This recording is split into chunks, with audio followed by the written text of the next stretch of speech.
Welcome once again, ladies and gentlemen, to the Hyperbaby Podcast. It's official. We've made it past one episode. Yay! Yay! I don't know what that means as far as celebrations, but we've made it past one on to two. So thank you again for joining us. Today we are going to hit a variety of different subjects. I think first off we can share a little bit of information with you as to what we've been working on this last week. Yeah, this last week. We haven't done a lot with Stone Row. Things are kind of put on hold because of the COVID situation and not having any conventions to go to.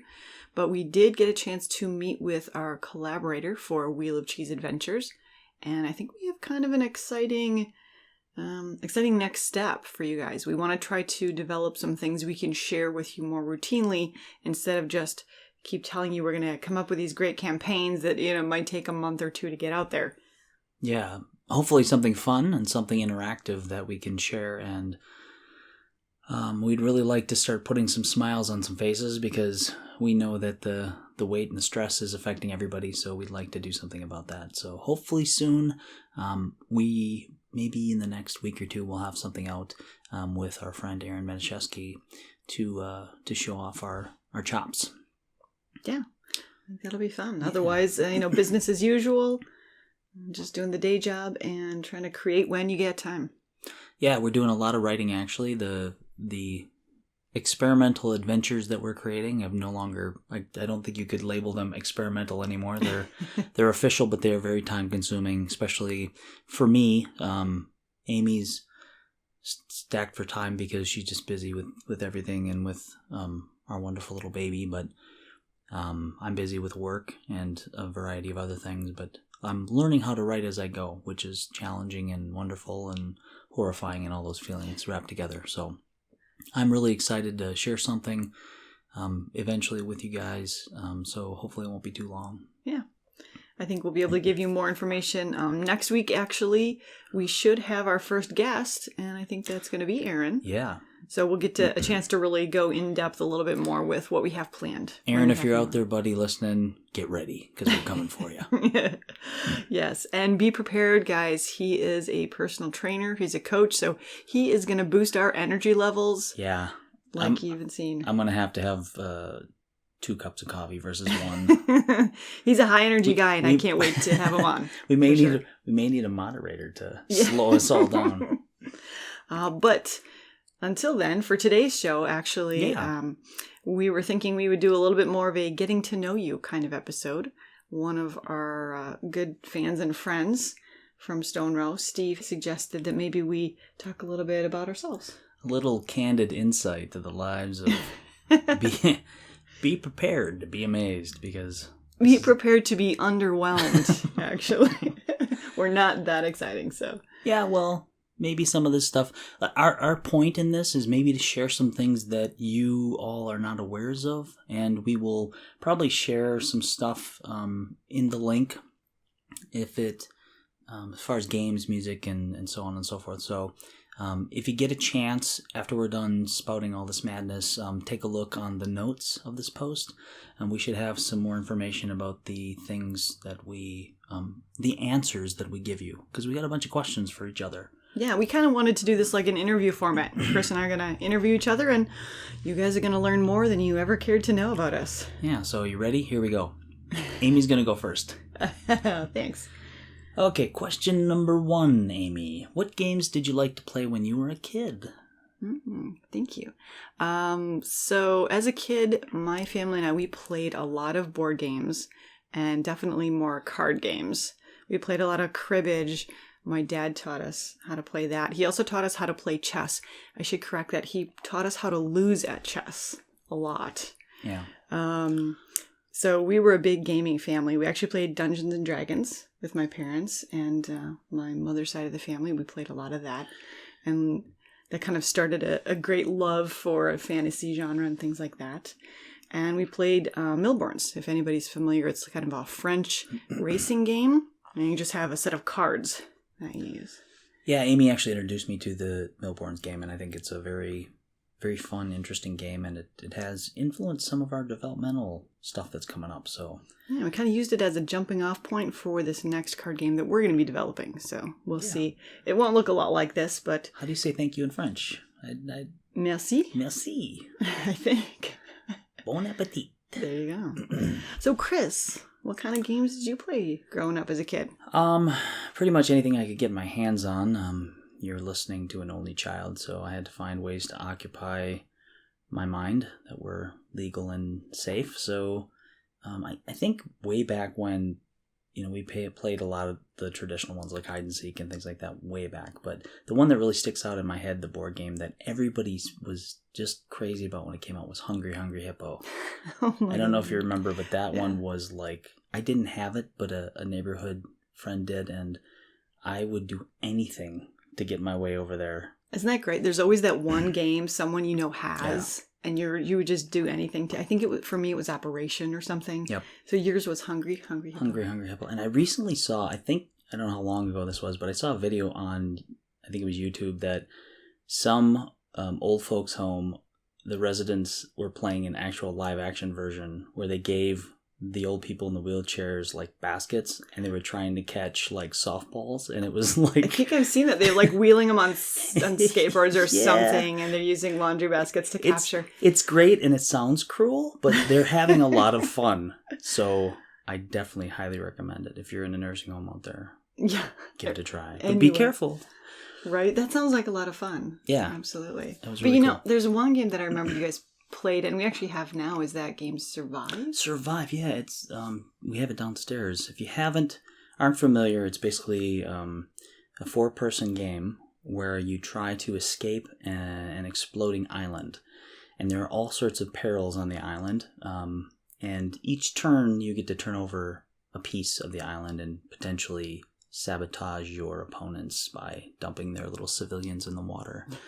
And there's sharks and sea serpents and whales, and I loved the tactile feel of all the little pieces you got in the game. That was always the best part of games, were those little pieces, yes. Right? Except now you have a very different, like growing up you played very different games than I did, and when we met you introduced me to some of these games, and I can't stand to play them because I didn't know that. Well, they take so much time to set up, and it's all for these sure. Axis and Allies is the one I'm thinking of. Shout out to Steve Kallstrom for Axis and Allies. It's a brilliant game. Don't get me wrong; these games are phenomenal. But they take half your day to set up, right? And then you've got no time left to play them. But you know what? I that reminds me of your family when we get together for game days. It's more about the preamble. It's kind of like, how you guys cook a pizza. It's all about the snacks and the food that go with the game. Because I'm a type of guy who needs to cook the pizza and eat it while it's hot. You guys, there's 20 minutes of build up to cooking the pizza. There's exactly 5 minutes of cooking the pizza because they're never cooked properly. And then there's 30 minutes before we eat the pizza, and then the cooling process, and then... The rest of us actually have to concern ourselves with not burning our face. We're not dark man. We don't have dark man lips like you do. Yeah. You can eat anything. Yeah. We should probably move on to question number 2. What's your next question? Let's go. Number 2. What are your creative influences? That's a big scoping question. That's a broad topic. That's huge. I like it, though. I like it. So... I think for me, you could go on and on probably, but just picking a few, music was a big creative influence for me, especially when I was younger. My dream, I wanted to play the flute in a big orchestra. That was what happened. I got married and had kids and all that other fun stuff. So you're blaming me? I am absolutely blaming you. But I think I'm much more happy. I think I would have been /marriage counseling. Yeah, right. I think I'm happier in this life. But to get back to the original question, music was always a huge part of my my happiness as a kid. Like I would listen to soundtracks. We'd have these, big record players, soundtrack kind of stuff, and I just loved listening to soundtracks. And of course, playing the flute was a big part.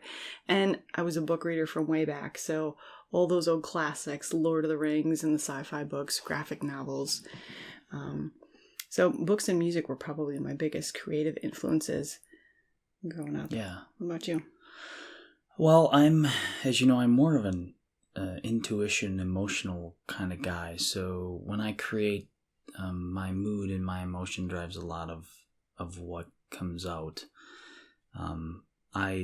There's so many musicians and things that I love, and especially nowadays, like there are so many good musicians out there, and the older I get, the more excited I am when I come across, like a treasure trove of an artist that I somehow missed. Well, give me some examples of some artists that really push your buttons. Well, I started out, I had a weird arc with music. I played trumpet in high school, in school and in band. But I really didn't apply myself. I probably could have been a lot better. But I was, like, my mom and dad grew me up on polka and country western. Classics. So, of course, I went the complete opposite. I found Weird Al Yankovic at some point. I was obsessed with him and I loved the fusion of comedy and music. And I still, to this day, love that. So I went from Weird Al Yankovic to, I believe it was like Motley Crue. That's a big leap. Yeah, I mean, there was obviously some bands in between, 80s and stuff like that, but I got hooked on Motley Crue and like Shout at the Devil, and remember just feeling like empowered. Oh, there was also Twisted Sister for a while. For sure. But then after that, it was like Megadeth. I went through this really dark, all black phase for a while. You Drakkar Noir yeah, phase. It was it was all eyeshadow and loathing for a long time. But yeah, I got into some really heavy metal, like the heavier the better. It didn't really influence me creatively, though. I think that's still something, like I loved Edgar Allan Poe. I loved some Stephen King, but, just the general, I think, theme of some of those artists. There's so many musicians. I love Rachmaninoff. I love classical. I draw from a wide variety of different sources and fonts. So that's not a very good answer, but well, you were always much more, I would say, technical about your love of music. Like for me, I know what sounds good to me, and I'll reach for those things that give me that emotion, whereas you have always been the one to know all the lyrics and the behind the scenes and the names of the band members and what they did before and after and the whole history surrounding it. And that's just always kind of amazed me, the depth and the level that you go to when you enjoy something like music or band. I think that's part of the discovery process for me is adding depth to that and learning about the people who create some of the music. It makes it more interesting, more three-dimensional. Mm-hmm.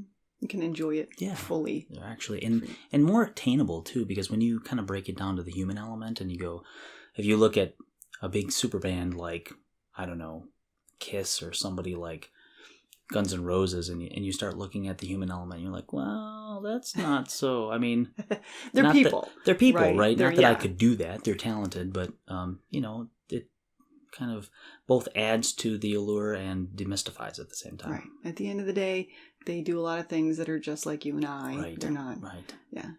That makes sense. Like when you see a celebrity up close, you go, wow, they're not that big. They're not that impressive. They're just people. I like that too. The beer needs to be 52 degrees. Exactly. Okay, next question. Oh my gosh, this is taking longer. Amy.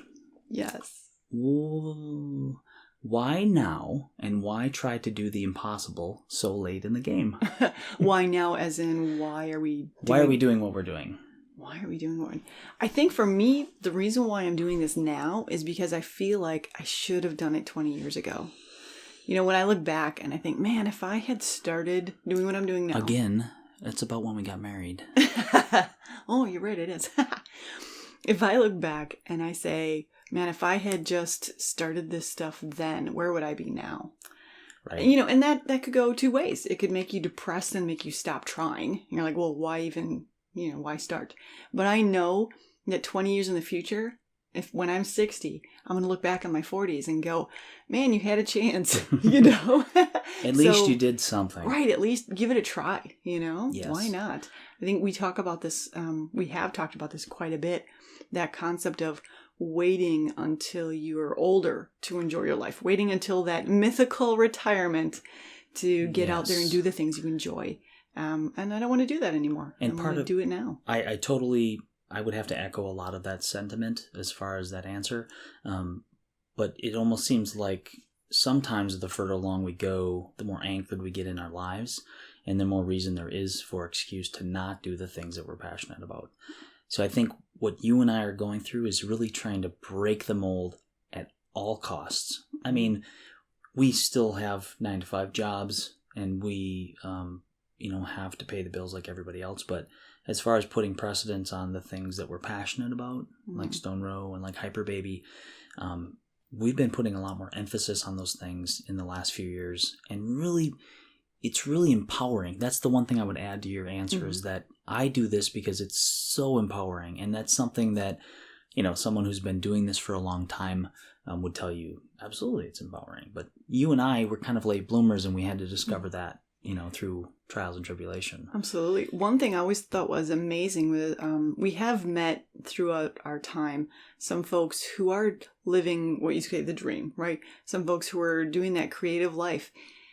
And when we ask them, how do you do it? They just say, how do you not? It's like breathing for them. Yeah, their advice has always been, just go, just do. Just do it. Just jump. And lately we've decided to just jump. Just start somewhere and keep moving forward. So. All right, I'm going to move this along. Next All question. Right. What do you like most about Stone Row? It's finished. It's finished. I like that it's out there. I like that we can hold on to it and show it to other people. You and I, we've had a lot of ideas in the past. Mm-hmm. And one thing or another, it never turned into something physical that tangible, we finished. Yes. And that's one of the best things about Stone Row is that it's something we did together. It's equal parts you and I, and it's finished. We can show it off. And there is something truly magical about taking an idea through the courses and developing it into a tangible product that you can show off. Good or bad, everything has its flaws. But something you can hold in your hands and show to the world and, scream at the top of the mountain and go, I did this. Someone listen to me. It really is a beautiful thing. Absolutely. And I think once I had that final product in my hand, it kind of was validation. It was proof. This can happen. This isn't just, it doesn't just live in my mind. This can be real. We can actually make a go of something. So that was exciting. What do you got next? Next question. Yeah. What is your master plan for Hyperbaby? Can we explain maybe what Hyperbaby is a little more in depth? Sure. Well, I think we did a little bit last time. Yeah. We talked about it a little bit last time, but Hyperbaby is sort of this umbrella term or umbrella company under which we're going to have these multiple arms of creativity. One of them is Stone Row and the games that we produce.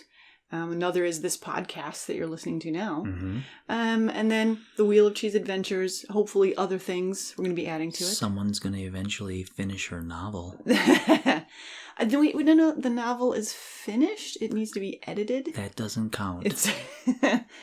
She keeps saying that, and I don't know why, because it's not, I don't see it.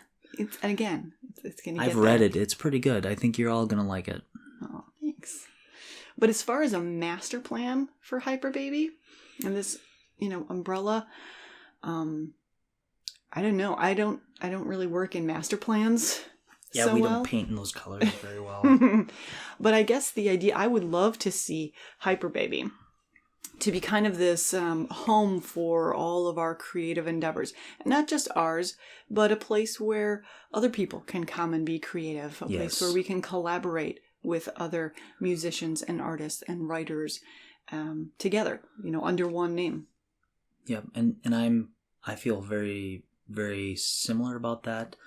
The one thing that really clicked with me when I knew that we were doing the right thing with Stone Row is when, I tell this story a lot, but we took it over to your parents' house and we were still testing the game out as far as play testing, and I wasn't playing. I just kind of pushed the game on to my in-laws and a few other people that were there, and they began playing it, and I explained the rules, and after a while, after everybody got kind of up to speed with the rules, I just sat back and watched people have fun.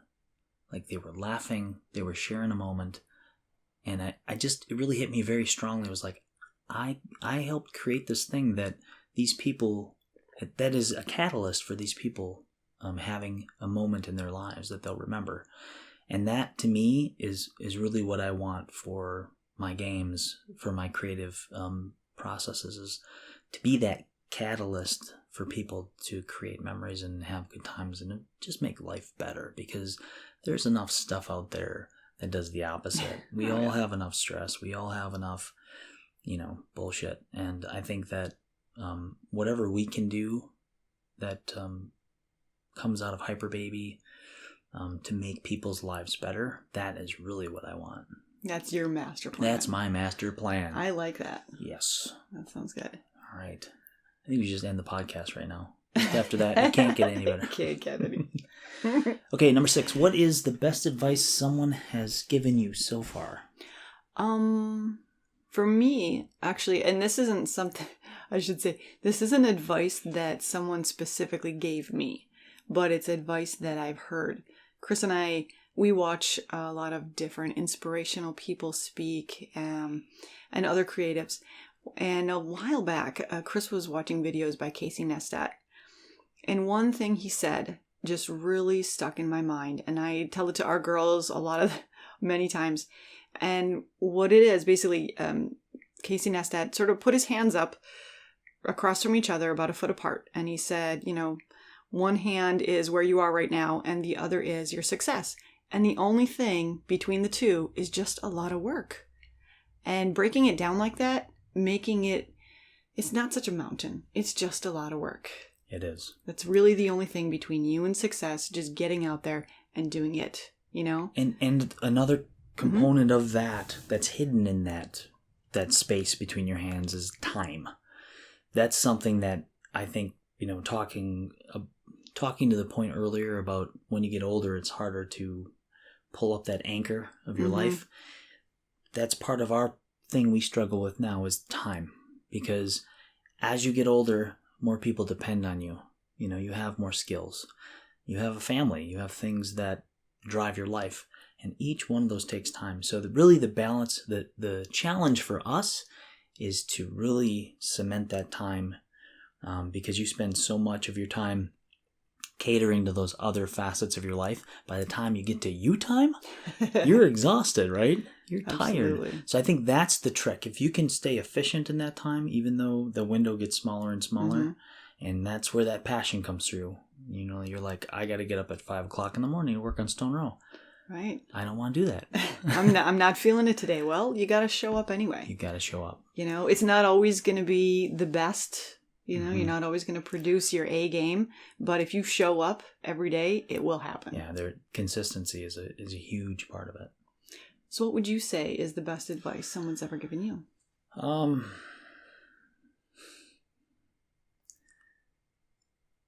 There's a lot of advice that I've seen, and like Amy said, we like to watch a lot of or listen to a lot of inspirational people.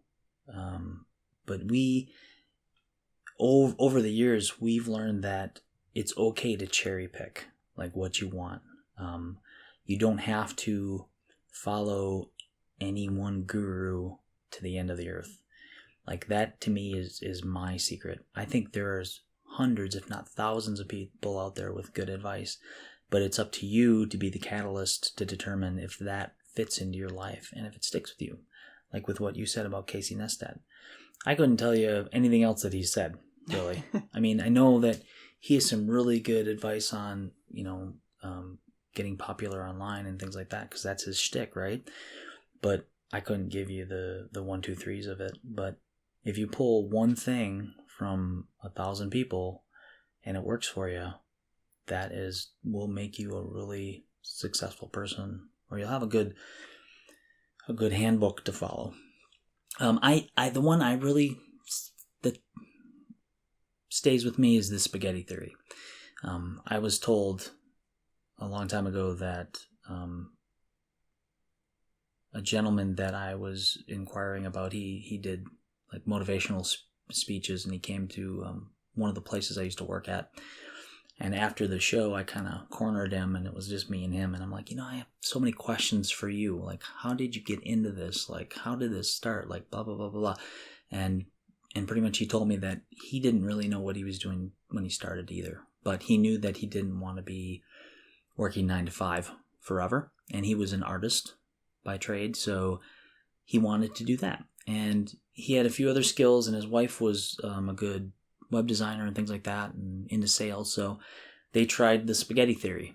They just had 10 or 12 different threads, and they tried to exploit them all. And a lot of them failed. They would throw the spaghetti at the wall, and whatever stuck, they'd go with that. And they try to play towards their strengths. So that's a really good, cliche to follow too. I think that one we talk about a lot too. It comes up a lot. Yeah, spaghetti. Just spaghetti. Like, try a lot of different things. Yeah. Maybe something will work. Who knows? And if you get angry in the kitchen, you can really throw spaghetti in the wall. There you go. We don't endorse food fights. No. Well, maybe if it's fun. Yeah. All right. If it doesn't end in crying, we're okay. 7. What creative project are you most proud of so far? So far. Well, of course, Stone Row, because it's something that we created together, and it's something that we've actually finished. But secondly, my novel, which we still debate on the word finished. Yes. But I am very proud of how far I've gotten with it so far, and I'm really excited to get it finished. For those of you out there who have attempted writing, or are aspiring writers, you know the pains that go along with creating a book. I am not a writer. I try to be. I'd like to be. I do some writing. But it is a lot of work. Like, when you talk about writing 1,000 words in a day, that's a struggle for me. That's like a great day if I can write 1,000 words. And it's actually not incoherent babble. Now, Amy's book is large. I mean, how many words is your book? Like close to 90 probably. 90,000 words? Yeah. That's a lot. And I've read it. And, you have to go through... It's one of those things you don't understand. You don't realize how much work goes into it until you've actually attempted it. So hats off to my darling. Thank you very much. Yeah, and that's really why I'm proud of it, is that the amount of work that it took to get there. And I think the other project that I'm most proud of is the radio show that I wrote with... Yes, we will include links on that, so check it out. Yeah, absolutely. I worked, and I do still work with Shades of Vengeance. They're a game development company from the UK, and their creator and owner, Ed Jowett, started a radio show with myself and Leo Kosh. And I was kind of the lead writer on that, and Ed was a writer as well, so that's probably the other project that I'm the most proud of. It's a different kind of format, and I'd listened to radio shows growing up. Back in your old timey. Right, it makes me sound so old. I should refrain. I've listened to like one or two, right? Whatever. But I always thought they were sort of magical. Like, there was something really magical about an audio drama. The fact that you're kind of listening in on a world. It's not a movie, it's not that fantastic, but it's a piece of a world that you can hear and feel and really be transported into. So I was really excited and honored when they asked me to write a piece of that and be a part of that. And I think I just finished writing season 2, and they're in production with that now. So yeah, it's pretty cool. You should check it out. Absolutely. That's a lot of fun. So Chris, what about you? Projects you're most proud of? Nothing. I don't know why I'm on here. Stone Row, I think, is a really good one. Surprisingly, lately I've really been into writing. I think that's been a very cathartic, enjoyable process for me. We've had a lot of distractions in our world, and writing is a way to really escape. Like, when you really get into it, you are transported into that place that you're creating, So probably our most recent, the project that you're working on for Wheel of Cheese, is something you're really proud of? Yeah, I think so. I think I'm proud of the fact that we have a lot more follow through now, I do like the other things. I'm super excited about the other things that we're developing. I feel like, it was full stop. We hit the beginning of the year and we were like, man, we're ready to go. Like, we're just running in place at the starting line, and then everything started going, downhill for everybody. So that really put a kink in our ideas. But we lost a lot of momentum, I think. So it's been a tough grind trying to get that momentum back. Mm-hmm. Absolutely. But there's going to definitely be other projects, I think, that I'm going to be more proud of that are coming up. All right. What's next? What advice would you give someone trying to create a game? Short answer. Short answer. I would say, just absolutely don't stop. Just keep putting one foot in front of the other. Show up every day, like we said with the other projects, and really seek out feedback. But when you get that feedback, listen with an open mind and be prepared to take what fits and discard what doesn't. That's something that we learned early on. Mm-hmm. It's really important to be open, but don't let the opinions of others necessarily drive your project or destroy your project. And kind of hand in hand with that, I would say getting help from people who know what they're doing is so important. I mean, if you're really handy with a pencil and a paper and you want to try doing your own art, that's great. But maybe your time is better spent on other things, and then hire that out, because there are a lot of artists out there who need the work and need the exposure, and it would be good to collaborate. So That would be my advice. What about you? That's good advice. I'm developing a game, and I think I am going to take some of that advice. You take some of my advice. Well, thank you. I'm going to start listening to your podcasts more frequently because you give good advice. Nice, thanks. I try. You're welcome. Is it my turn? It is your turn. What advice would you give people trying to start a game? I would say expectations.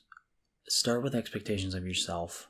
A lot of people that I see that are trying to develop games and do other things too, they don't really have a lot of... I mean, maybe they do, but I don't see the introspection. When you're in the throes and excitement of creating something, you don't always go, why? What... if I create this, what then? Do I want to sell 10,000 copies? Do I want to, have the most beautiful cover art? Why am I doing this thing? So I really think it's important. We found that, working in this collaborative project with Aaron, that we really wanted to do this the best way possible in consideration of our friendship. And I think that expectations all around were paramount, because we needed to know why Aaron was doing this, why we all should work together, if we could work together. So really keeping expectations, and for yourself, am I going to develop a game and be able to take criticism? That was a big one for us. Something we had to learn, and we're still learning, obviously. Yeah, absolutely. Do you want something that's just fun to play and fast? Is it going to go into production? Are you going to make 10,000 copies of it? Those are all hugely different endeavors. So you really need to come to terms with that right out of the gate and kind of make those decisions early on. Otherwise, those are things that are going to stop you dead in your tracks. Absolutely. I think those expectations kind of lend themselves to the idea of defining what success means to you. Mm-hmm. Because I know that when we went into Stone Row, we had very different ideas about what the end product, what should be our end, where was the finish line. For me, just having a single copy of Stone Row, the card game, on the shelf, I'd look at that and be like, man, that's awesome. That's it. I don't need any more from life than this. One copy that we can share with our friends. And then it kind of grew. And I think you had, that measure of success was something different for you. Yeah, it was having the Scrooge McDuckian Vault of Gold. which we still do not have. That I could dive into every morning. That I'm still disappointed we don't have that. Well, we'll keep working on it. Okay. I have an empty gymnasium from the 1930s. Right. There's 2 pennies in the bottom of the pool. You have an old-timey gymnasium pool. Just waiting for those Scrooge McDuck coins. Just waiting. That is my life. How disappointing for you. I'm going on to the next question. Okay. Which future in development projects are you most excited about? Well, I think I'm excited about the podcast because this gives us a chance to talk to other people. I'm excited to have guests, really. I just can't wait. I think it's going to be fun. But also, the Wheel of Cheese Adventures allows me to get back to writing more. Mm-hmm. Card games are fantastic, and I'm glad we're working on them, but it's not necessarily my strength. I feel my strength is writing. We'll see. But what about you? Yeah, I'm excited for doing some of the more showboaty stuff.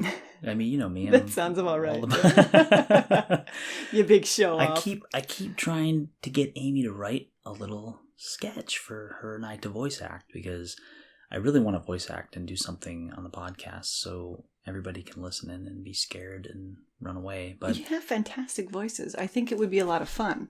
Well, again, it's that free time. It's that it's that passion. Like I really love doing that stuff, you know. And I'm not really comfortable coming out and doing like a stage production or doing acting, but I think the voice acting is kind of a nice happy medium for us to kind of plot and write and really arrange what we want to say and how we're going to do it, and then come out and record it and edit it until we can feel comfortable with producing it.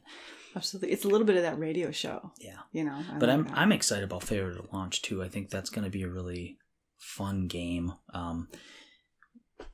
That's another turning into another collaborative project. I'm not going to say too much about that right now, but we have some help waiting in the wings to assist us with some of the humor on the game. So, I mean, as if we weren't funny enough, we're just gonna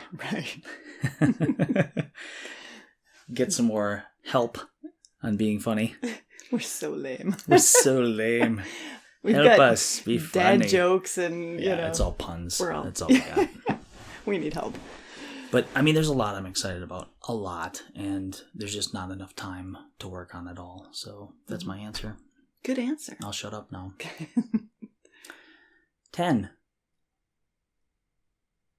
How have current events changed your day-to-day life, and how are you adjusting?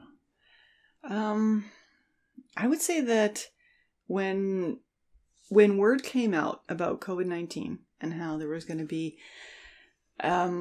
self-isolating and, you know, the stay-at-home order, everyone's going to be stay-at-home. Well, I work at home already. And our two older girls, they do online school at home, and I have a toddler at home. So for me, I've thought, what's the big deal? I'm already here. I work at home, and I just didn't think that it would affect me as much as it has. I think the stress outside the door just seeps in, and I find it hard to do the things that I normally would just kind of breeze by and go, well, there's a day's work. Now it's just, you know, you feel this kind of pressure from the outside. You got to put on a mask. You got to gear up to go to a store. And when you get to the store, things are missing in the aisles, and it sort of has this creepy vibe, you know. Mm. People that you meet don't really look you in the eye anymore. It's just everything's sort of solemn, somber when you're out for the most part. There's obviously people are still enjoying themselves. It's not a total, you know, dystopian universe yet. But I think that stress has just slowly seeped in and changed my day-to-day, which I didn't think it would. So it's kind of been surprising to me. Yeah. What about you? I feel a lot of that too. I guess the thing that I've really noticed is kind of exacerbated is just the inundation with news and the negativity. That's one thing that, you know, we were fighting that before this happened. Yeah. Amy and I always talked about how, well, you know, I didn't listen to the news for the week, and man, I feel so much better. Or there's a lot of bad stuff out there, and I think if you can muster it, if you can look in the right places, or listen to our podcast, there's a lot of really good out there. You know, I know our country's really polarized right now, and the media exacerbates some of that, or can. because it's really focused on sensationalism. I don't want to step in either political camp, and we're not going to make this political, so I'm going to move on. But we all know there's issues out there, right? We know that. If you open your eyes and wake up, like Amy said, you can feel it seeping under your door. There's a lot of that stuff. And we really just want, I want to focus on the good of the situation, because there is a lot of good. I mean, even if you look back through history of the most trying of times, those people that went against the grain are like the most amazing people. Absolutely. And you're still, like today, you're hearing stories about people who are connecting, people who are helping each other. Being innovative. Absolutely. Restaurant owners who are giving free food to people who can't afford it. And, I watched John Krasinski's Some Good News. Yep. And every time I watch that, it sounds cheesy, but I tear up every time. I get a little bit of a cry, because just this concept that during this time when it would be easy to close your doors and forget about the world. It's a noble thing he's doing. It absolutely really is. And he really highlights all the people out there who are doing good and who are still connecting and communicating. And it inspires me, and it makes me want to do the same thing. Didn't you say he had, the one thing you told me that was really cool was the stadium? Yeah, so usually, and please forgive me if I get this wrong, because I am not a sports enthusiast. But I can vouch for that. But, there's always the throwing out of the first baseball of the season, something like that. So he actually coordinated this, I think it was a hospital in Boston. They had the COVID nurse staff and doctors went out to the field. Here, I'm going to start to sound Boston real. Red Sox. Thank you. Went out to the field and had him throw out the first pitch of the season. Boston. Boston. There you go. You got a chance to use a voice. I just offended the whole Eastern Seaboard. Sorry. But it's stuff like that I think if you focus on the good, it's going to rejuvenate you, and you got to look for it, but it's out there. Yeah, and one thing we're really off tangent, but we always talk about this too. These times are a reminder that we don't all have to be happy all the time. I think that's something as Americans, that is our ideal that we shoot for, is to be happy 24/7. And that's really completely unrealistic. It's okay to be unhappy. It's just, don't let it get on top of you. It's one of those things that you are still in control. But if you're unhappy about something, sometimes that's okay. And I think these times are really flexing our unhappiness muscles. And we have to work towards choosing to be happy, or finding something that gives us happiness, versus the idle state is misery and loathing. And we can get there. I think absolutely. it's gonna be good. We'll come out stronger on the other side. I think so. Okay, last question of the evening. We've got one more. What is your go-to music/book/food/game when you need something uplifting? And you can just say any one of those, all of those, whatever comes to mind. Sounds good. I have maybe just a couple of those. As weird as it sounds, I'm a writer, but I do not get a lot of chance to read books that I enjoy, so I don't have a real go-to book. But when I'm feeling down, I listen to the Blue Planet #2 soundtrack.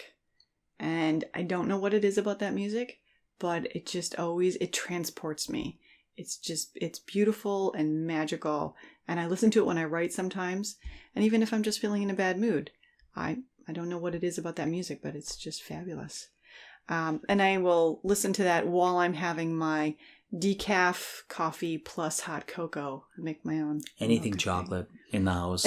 I have to defend it with weaponry, because I have a bunch of women and me, and then a pile of chocolate. It's like the Alamo, only with chocolate. All right, Mr. Sassy Pants, what's your... I like how I just jumped in your question. You did. I did. Trolloped all over it. Is that a word? Music. I listen to a lot of stuff. I've been listening to a lot of 80s, actually. Just For that uplifting. Yeah, I think I'm kind of reverting back to my childhood. A more childlike existence. One band that I followed over the years that I love, they're one of my favorites, is Underworld. And they do electronica, techno, but they've done some really interesting stuff lately. They have the Drift series, where I believe they produced one song a week, or I don't know, but they ended up producing like 52 songs last year, and they were all not all of them, but a lot of them were really great, and they did a lot of kind of experimental stuff. They're kind of at that point in their careers where they don't really need to impress anybody. They're just making music to make music, and they can get back to what they love. Yeah, their stuff's always been like kind of uplifting and really spoken to me. And they did some work with Iggy Pop, and if you haven't checked it out, like, of all the people, why Iggy Pop? Iggy Pop, it cracks me up. Like, if you know Iggy Pop, he's, again, another artist that doesn't need to impress anybody. But it falls into that category of kind of serious and silly. And I just really, it's really uplifting. I've been listening to a lot of Killing Joke. I actually went, our friend Aaron actually took me to a Tool concert, and Killing Joke opened for Tool. And I had never heard of them before, and I really like them. They're kind of like a damn the man kind of thing. So that and Melvins. I listen to a lot of Melvins. Amy, there's debate in our house if it's the Melvins or Melvins. So we will figure that out. But yeah, they're kind of punkish, but they're my go-to when I want to just kind of drone out the world and get into a certain mood. So when you're feeling down, those things lift you back up. Yes. And a lot of dark chocolate lately. A lot of dark chocolate. And Stone Row. We play Stone Row when we're sad. It always cheers us up. Sounds good. Yep. That's all we had for questions. That's it. If anybody has any ideas, we are open books. So write us on Facebook or shoot us an email what you want to hear on the podcast. Again, we're going to be having a guest next week. Hopefully, Aaron will be available. If not, we'll find something else to do.